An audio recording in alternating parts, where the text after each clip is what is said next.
Assalamualaikum warahmatullahi wabarakatuh. Allahumma sholli ala Sayyidina Muhammad wa ala ali Sayyidina Muhammad. Segala puji syukur kita kehadirat Allah Subhanahu wa Ta'ala. Salawat dan salam kita haturkan kepada baginda Nabi besar Muhammad sallallahu alaihi wasallam beserta keluarganya dan sahabatnya dan kita selaku umatnya. Mudah-mudahan mendapatkan syafaatnya. Dan jangan lupa like, comment, dan subscribe-nya. Mohon dukungannya agar kami lebih semangat untuk mengupload selalu dan mengembangkan kisah sejarah-sejarah di channel ini. Terima kasih.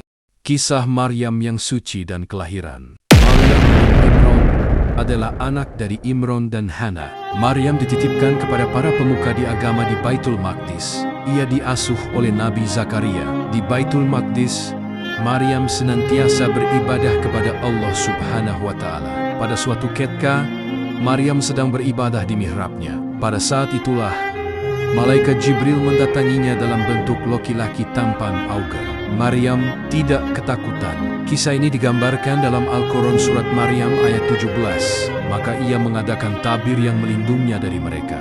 Lalu kami mengutus roh kami, malaikat Jibril kepadanya. Maka ia menjelma di hadapannya dalam bentuk manusia yang sempurna. Maryam berkata, "Sesungguhnya aku berlindung dari dirimu kepada Tuhan yang Maha Pemurah. Jika kamu seorang yang bertakwa, aku datang sebagai utusan Allah. Dia akan memberimu seorang anak lelaki yang suci." Kata malaikat Jibril. Maryam terkejut dan berkata, "Bagaimana aku dapat memperoleh anak laki-laki? Tidak pernah seorang manusia pun menyentuh aku dan aku bukan pula seorang pezina." Malaikat Jibril menjelaskan bahwa itu adalah hal yang mudah bagi Allah dan suatu perkara yang telah diputuskan. Setelah itu, malaikat Jibril meninggalkan Maryam yang kebingungan. Maryam benar-benar mengandung. Karena khawatir dengan cemoohan orang-orang, dia pulang ke Anasyira. Dia terus beribadah kepada Allah. Dengan izin Allah, Maryam memperoleh ketenangan. Maryam melalui hari-harinya dengan ketabahan. Kelak, ia akan melahirkan bayi laki-laki yang akan menjadi nabi dan diberi nama Isa. Kelahiran Nabi Isa alaihissalam. Waktu melahirkan bagi Maryam telah tiba. Maryam keluar rumah secara diam-diam karena sudah tidak dapat menahan rasa sakit. Ia terpaksa berhenti dan bersandar di bawah pohon kurma. Maryam melahirkan seorang anak lelaki yang diberi nama Isa.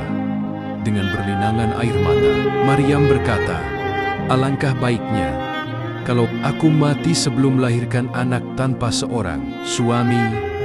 Maryam juga merasa haus dan lapar. Tidak lama kemudian, ada suara, "Janganlah kamu bersedih hati. Tuhanmu telah menjadikan anak sebagai di bawahmu." Suara itu adalah suara malaikat Jibril yang diutus oleh Allah. Malaikat Jibril juga memerintahkan, "Goyangkan pangkal pohon kurma itu ke arahmu. Niscaya pohon itu akan menggugurkan buah kurma yang masak kepadamu. Kemudian, makan, minum, dan bersenang hatilah kamu. Jika kamu melihat seseorang, katakanlah, 'Sesungguhnya aku telah bernazar berpuasa untuk Tuhan yang Maha Pemurah. Aku tidak akan berbicara kepada siapapun pada hari ini.'" Maryam pun makan dan minum sehingga tubuhnya kembali sehat. Namun, ia masih risau dan bingung. Ia membayangkan tanggapan dan reaksi orang-orang di kampung halamannya. Maryam yakin orang-orang akan menghinanya karena memiliki anak tanpa suami. Maryam berdoa kepada Allah agar diberi ketenangan dan ketabahan. Selanjutnya, Maryam menggendong anaknya dan berjalan ke arah kampung halamannya. Maryam sampai di kampung halamannya. Seperti yang telah dia duga, orang-orang mencemoohnya. Mereka menganggap Maryam telah melakukan perbuatan zina. Orang-orang berkata, "Hai Maryam, sesungguhnya kamu telah melakukan sesuatu yang amat munkar." Yang lainnya berkata, "Hai saudara perempuan Harun, ayahmu sekali-kali bukanlah seorang yang jahat dan ibumu sekali-kali bukanlah seorang pezina." Maryam dipanggil sebagai saudara perempuan Harun karena ia adalah seorang wanita yang saleh seperti kesalehan Nabi Harun. Maryam sama sekali tidak mengucapkan sepatah kata pun. Maryam memberitahu dengan bahasa isyarat bahwa ia sedang berpuasa dan tidak berbicara kepada siapapun. Ia menunjukkan pada bayi yang berada dalam buaya. Kemudian orang-orang berkata, bagaimana kami akan berbicara dengan anak kecil yang masih di dalam ayunan? Tiba-tiba bayi yang berada dalam buaya Nabi Isa berkata, aku adalah hamba Allah. Dia memberiku Alkitab Injil dan dia menjadikan aku seorang nabi. Dia menjadikan aku seorang yang diberkahi di mana saja aku berada. Dia memerintahkan kepadaku mendirikan salat dan menunaikan zakat selama aku hidup, serta berbakti kepada ibuku. Dia tidak menjadikan aku seorang yang sombong lagi celaka. Semoga kesejahteraan dilimpahkan kepadaku pada hari aku meninggal, dan pada hari aku dibangkitkan hidup kembali.